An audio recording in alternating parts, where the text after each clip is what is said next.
আমরা জানি এনসিপি তার দেশব্যাপী পদযাত্রা কর্মসূচি করছে, তারই অংশ হিসেবে তারা কক্সবাজার গিয়েছিলেন এবং সেখানে একটা বক্তৃতায় অনুষ্ঠানে জনাব নাসির উদ্দিন পাটোয়ারি বিএনপির জনাব সালাউদ্দিন আহমেদকে ইঙ্গিত করে, উনি সরাসরি তার নাম নিয়েছেন তা নয়, কিন্তু এত স্পষ্ট ক্লু দিয়েছেন তাতে এটা জনাব সালাউদ্দিন আহমেদ, এটা নিয়ে আর কোনো কনফিউশন থাকে না। তাকে কটাক্ষ করেছেন, কটাক্ষ করে কথা বলেছেন, অনেক বিতর্ক শুরু। ইনফ্যাক্ট এরপর বিএনপির নেতাকর্মীরা সেই মঞ্চ ভাঙচুর করে এবং রীতিমতো জনাব সালাউদ্দিন আহমেদকে ব্যবস্থা করতে হয়েছে যাতে এনসিপির নেতৃবৃন্দ সহজে নিরাপদে কক্সবাজার পার হয়ে যেতে পারেন। কি বলেছিলেন জনাব নাসির উদ্দিন পাটোয়ারি এবং এটাকে আমরা ঠিক কিভাবে দেখব, বা এনসিপি এক ধরনের কনফ্রন্টেশনের রাজনীতিতে ঢুকে পড়ছে ক্রমাগত, এটা কেন? নাসির উদ্দিন পাটোয়ারি বলছেন, আগে আওয়ামী লীগের আমলে নারায়ণগঞ্জে বিখ্যাত গডফাদার শামীম ওসমান ছিল, এখন শুনছি কক্সবাজারের নব্য গডফাদার শিলং থেকে এসছে। এই যে শিলং থেকে এসছে, ইটস সো ক্লিয়ার জনাব সালাউদ্দিন আহমেদকে তিনি বলছেন। তারপর বলছেন ঘের দখল করছে, মানুষের জায়গা জমি দখল করছে, চাঁদাবাজি করছে, তার নাম না বললাম, আবার নাকি সে সংস্কার বোঝে না। খুবই ইম্পর্টেন্ট একটা ব্যাপার। বিএনপির কিছু নেতা সাম্প্রতিক সময় এনসিপির নেতাদের সম্পর্কে খুবই বাজে মন্তব্য করেছেন এবং এর মধ্যে স্ট্যান্ডিং কমিটির মেম্বার আছে বা খুবই পুরনো পোড় খাওয়া নেতা আছে। কেউ কেউ এটার সাথে প্যারালাল টেনে বলছেন বিএনপি পারবে, এনসিপিকে পারবে না। উত্তর হচ্ছে না, দুটো একেবারেই কম্পেয়ারেবল না। এনসিপির বিশেষ ফ্লোতে ভেসে যাওয়া বলে যা বলা হয়েছে, কোনো রকম কোনো নেতার বিরুদ্ধে স্পেসিফিক ফৌজদারি অপরাধের অভিযোগ করা হয় নাই। জনাব নাসির উদ্দিন পাটোয়ারি জনাব সালাউদ্দিন আহমেদ সম্পর্কে ভয়ঙ্কর কতগুলো ফৌজদারি অপরাধের অভিযোগ করেছেন। এগুলো যদি সত্য হয়, তার মানে একটা জেনারেলাইজড কমেন্ট করা, সেটা স্ল্যাং হতে পারে, কিন্তু সেটা কাউকে এইভাবে অপরাধে অভিযুক্ত না করা হলে সেই তুলনায় এটা বিভৎস। আমরা তো এই প্রশ্ন করতেই পারি, এনসিপি তাহলে কেন ভুক্তভোগীদেরকে দিয়ে এখানে মামলা করানোর ব্যবস্থা করছে না, অথবা ফৌজদারি অপরাধের ক্ষেত্রে পুলিশও তো বাদী হয়ে মামলা করতে পারে, এই সরকার তো তাদেরই, তারা সেই ব্যবস্থা করছেন না কেন? বা তারা প্রকাশ করুন কোথায় জনাব সালাউদ্দিন আহমেদ চাঁদাবাজি করেছেন, ঘের দখল করেছেন, কি করেছেন। করতে হবে। এই ধরনের অভিযোগ কিন্তু ভয়ঙ্কর। এটাও সত্য, এই অভিযোগের পর সবচেয়ে উচিত হতো বিএনপি টলারেন্স দেখালে। বিএনপির নেতাকর্মীরা যতই ভালোবাসায় আঘাত পেয়েছেন, তাই এসব করেছেন, এগুলো আমরা আসলে বর্তমান গণতান্ত্রিক প্রেক্ষাপটে, ভবিষ্যতের গণতান্ত্রিক প্রেক্ষাপটে গ্রহণ করি না, কোনোভাবেই গ্রহণ করি না। বিএনপি এই কাজটা না করা উচিত হবে। ভবিষ্যতেও বিএনপির উচিত হবে তাদের এই নেতাকর্মীদেরকে সামলানো। খুবই অন্যায়, গর্হিত কথা হয়েছে, কোনো সন্দেহ নেই, কিন্তু এটা না করলে বিএনপি বড় দল হিসেবে আরও বেশি দায়িত্বশীলতার পরিচয় দিতে পারত, দেয়া উচিত হবে। এটা নিয়ে আমরা যেন ক্রমাগত কথা বলি। আমি বিশ্বাস করি জনাব সালাউদ্দিন আহমেদ তার এলাকার নেতাকর্মীদেরকে এইসব ব্যাপারে সতর্ক করবেন। শুধু তিনি নন, বিভিন্ন জায়গায় একই ধরনের ঘটনা ঘটতে পারে। বিএনপির সকল নেতার উচিত হবে এই ধরনের বার্তা তাদের এই ধরনের পর্যায়ে পৌঁছে দেয়া, যাতে তারা এরকম কিছু না করে। এখন আসলে মূল আলোচনাটায় যেতে চাই যে এনসিপি কেন এমন করছে, বা নাসির উদ্দিন পাটোয়ারিকে কি সিলেক্ট করেছে, বা কেউ এই প্রশ্ন করতে পারেন এটা কি নাসির উদ্দিন পাটোয়ারির ব্যক্তিগত মতামত নাকি এনসিপির মতামত। যেন পাটোয়ারি রিসেন্ট সময়ে নানা রকম বিতর্কিত মন্তব্য করছেন। আমাদের মনে হয় অন্তত দুটো মন্তব্য, বিএনপি 50 থেকে 100 সিট পাবে, এটা হলো 400 সিট, মানে ওরা ধরেই নিয়েছেন সংস্কার হয়ে 400 সিট হবে, আর এনসিপি 300-র মতো সিট পাবে বলে তিনি মনে করেন। এইসব বলে প্রচুর ডিবেটে আসছেন, ঠিক আছে, আমরা এভাবে দেখতেই পারি। কিন্তু যারা পাটোয়ারি যেহেতু আগে বলছেন, এখন আবার বলেছেন, তার মানেটা হলো এই, আমরা ধরে নিতে পারি এগুলো এনসিপি তাকে অ্যাসাইন করেছে এভাবে বলার জন্য, এটা এনসিপি চায়। মাত্র কয়েকদিন আগেই গোপালগঞ্জে একটা কনফ্রন্টেশনাল পরিস্থিতি তৈরি হয়েছিল। আমি মনে করি এক ধরনের উস্কানির কথা আমরা বলছি।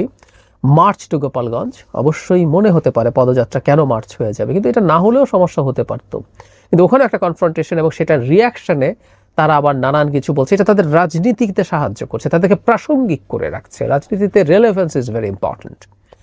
ঠিক একইভাবে এখন কক্সবাজারে এই ঘটনা ঘটার পর তারা আবার প্রাসঙ্গিক হয়ে উঠলেন, তাদেরকে নিয়ে কথাবার্তা বলছি। নেগেটিভভাবে কথা বলেও যদি কেউ বলে থাকেন, সেটাও তাকে নিয়ে আলোচনাই হয়। এটাই নিয়ম। গতকাল 3টা টক শোতে পার্টিসিপেট করেছি এবং 3টাতে এনসিপি অপধারিতভাবে আলোচনায় এসছে, তাদেরকে নিয়ে কথা হয়েছে।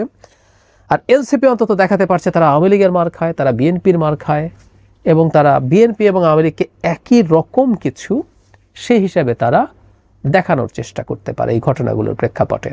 কিন্তু আমরা খেয়াল করছি যে এই দেখানোর মাধ্যমে আসলে তাদের কতটুকু বেনিফিট হবে। জনাব সালাউদ্দিন সম্পর্কে তাদের কিছুটা ক্ষোভ আছে আমি ধারণা করি, কারণ উনি সংস্কার বোঝেন না, এটাও ইঙ্গিত করেছেন জনাব পাটোয়ারি। জনাব সালাউদ্দিন আহমেদ বিএনপির হয়ে ঐক্যমত্য কমিশনে পার্টিসিপেট করছেন এবং খুবই এনগেজিং ওয়েতে করছেন। প্রতিদিন প্রতিটা সেশনে যান, পুরো সময় থাকেন, প্রচুর হোমওয়ার্ক করে যান বলে আমি এই কমিশনের সূত্র থেকেই শুনেছি বা যারা পার্টিসিপেট করেন। ফলে তিনি তার জায়গা থেকে তার দলের যে চিন্তা সেগুলো উনি ওখানে এক্সপোজ করেন, এগুলো ডিফেন্ড করেন এবং বলা বাহুল্য অনেকগুলো এনসিপির চিন্তার সাথে তাদের অ্যালাইনমেন্ট নেই। বিশেষ করে আপার হাউস প্রপোর্শনাল রিপ্রেজেন্টেশন হবে কি না, ন্যাশনাল কনস্টিটিউশনাল কাউন্সিল হবে কি না, পরে সেটা কমিটি করা হচ্ছে, এগুলো করবে কি না, এটা নিয়ে সিরিয়াস ধরনের ডিবেট আছে। সেই ক্ষোভটাই বোধ করে এখানে উগরে দেওয়ার চেষ্টা হয়েছে এই ধরনের বিভৎস অভিযোগ করে। তার মানে আমরা যে কথাটা বলতে চাইছি, এনসিপি এখন বিএনপির বিরুদ্ধে খুবই স্পেসিফিক অভিযোগ করছে। এখন এনসিপির আরেকটা জিনিস আমরা একটু যোগ করব, মানে যে জায়গাগুলো একসময় তারা ধরতেন না। জনাব তারেক রহমান সম্পর্কে একই ধরনের মতো শিলং, মানে জনাব সালাউদ্দিন আহমেদ সম্পর্কে আরেকজন নেত্রী একই রকম কথা বলেছেন, শিলং পালিয়ে গেছেন।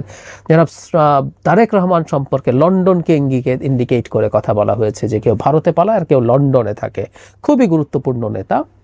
এই ধরনের মন্তব্য জনাব তারেক রহমানকে ইন্ডিকেট করেছেন, মানে জনাব তারেক রহমান আক্রমণের জায়গায় গেছেন। শুধু সেটা না, বেগম খালেদা জিয়ার প্রতি এক ধরনের আপাত শ্রদ্ধা দেখানো এনসিপি বেগম খালেদা জিয়াকে খোঁচা দিয়েছেন। জনাব নাহিদ ইসলাম, আমি এনসিপির যাকে সবচেয়ে শান্ত, ধৈর্যশীল এবং গভীর ইমোশনের মানুষ মনে করি, যিনি অন্তত উটকো কথা, ফাটকা কথা বলে ফেলেন না এরকম, জনাব নাহিদ ইসলাম বলছেন, আমরা গোপালগঞ্জের নাম পরিবর্তন করে দিতে আসিনি। স্পষ্টভাবে বেগম জিয়াকে ইন্ডিকেট করেছেন। আমাদের মনে আছে নিশ্চয়ই তার বাড়ির সামনে বালির ট্রাক রাখাকে কেন্দ্র করে তিনি ক্ষুব্ধ হয়ে ধরে একটা মন্তব্য করেছিলেন। আমরা এই নারীকে খুব হাতে গোনা 2-1বার মেজাজ হারাতে দেখেছি, সেটা সেরকম একটা সিচুয়েশন। এবং যেন নাহিদ ইসলামের মতো মানুষ সেটাকেও খোঁচা দিচ্ছেন। বেগম খালেদা জিয়া একজন অসুস্থ মানুষ, অত্যন্ত সিনিয়র সিটিজেন, কিন্তু না, তাকেও ছাড়া হচ্ছে না। তার মানে আমরা এভাবে বলতে পারছি এনসিপি আসলে বিএনপির সাথে একটা সাংঘর্ষিক পরিস্থিতিতে যাচ্ছে। কেন?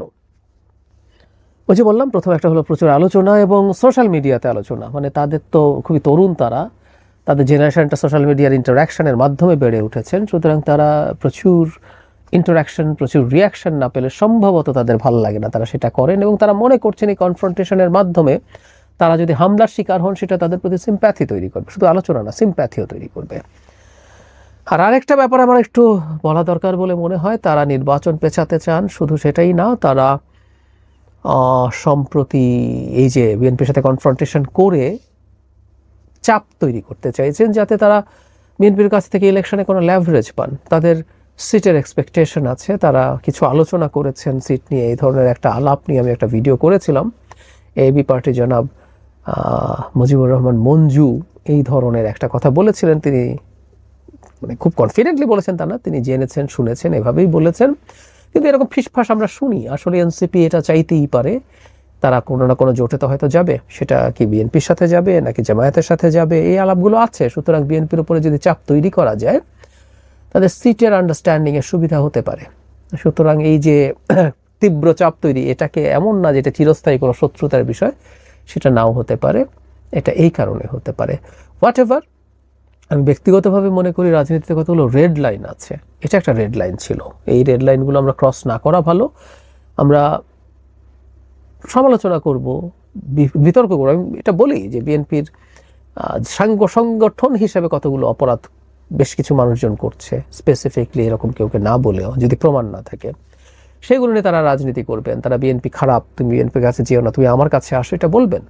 কিন্তু একটা ব্যক্তিকে নিয়ে এই ধরনের অভিযোগ, ফৌজদারি অপরাধ অভিযোগ এইভাবে করা, এটা বিভৎস। আর একটা কথা একটু যোগ করে রাখা জরুরি হবে, এই যে শিলং থেকে, শিলং চলে গেছেন, শিলং পালিয়ে গেছেন, শিলং থেকে এসে, মানে শিলং অবস্থান করা নিয়ে সো কল্ড খুবই, they are very influential as well, কিন্তু মানে সংখ্যার দিক থেকে আমি জানি না আদতে কতটুকু ইম্প্যাক্ট তারা রাখেন। কিছু ইনফ্লুয়েন্সার আছেন তারা তার এই গুম হওয়া নিয়ে কটাক্ষ করে এবং এনসিপিও এই কটাক্ষ করছে। আমি প্রায় বলেছি যে সেই গ্রুপটার সাথে তাদের সাথে এনসিপির অ্যালাইনমেন্ট বিভিন্ন ক্ষেত্রে আমরা দেখি।